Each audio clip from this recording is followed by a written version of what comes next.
Hello everyone, welcome back to my channel Sogna Bharat.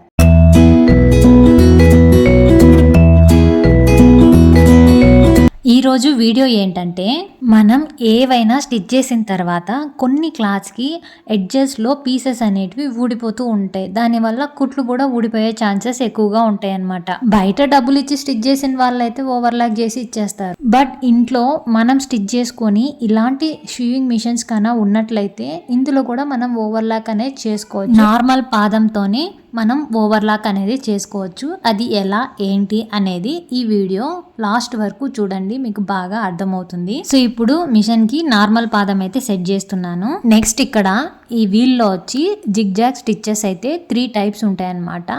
అందులో నేను medium అయితే పెట్టుకుంటున్నాను. మీకు ఇక్కడ మిషన్ సరిగ్గా కనిపించకపోతే నా మిషన్ గురించి ఫుల్ డీటెయిల్స్ అయితే ఒక వీడియో చేసిన్నాను. ఆ వీడియో చూడండి, మీకు పూర్తిగా అర్థమైపోతుంది అనమాట. సో ఇక్కడ మీడియం స్టిచ్ వచ్చేసి ఈ అనమాట, నేను ఈలో పెట్టుకున్నాను.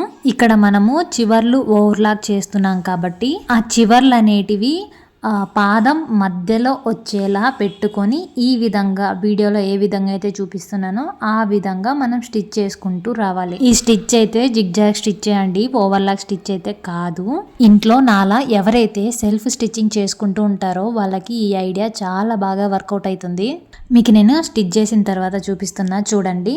పీసులు అనేటివి పక్కకు రాకోకుండా ఈ విధంగా అయితే లాక్ అయిపోతుంది అనమాట. జిగ్జాగ్ పాదం అయితే పెట్టకండి. జిగ్జాగ్ పాదం పెట్టామంటే రోల్ అయ్యి తిరుగుతుంది క్లాత్. సో నార్మల్ పాదం పెట్టి జిగ్జాగ్ కుట్టు పెట్టి స్టిచ్ చేయండి, అంతే అండి. ఇంకా ఈ వీడియో నచ్చితే please like, share and subscribe.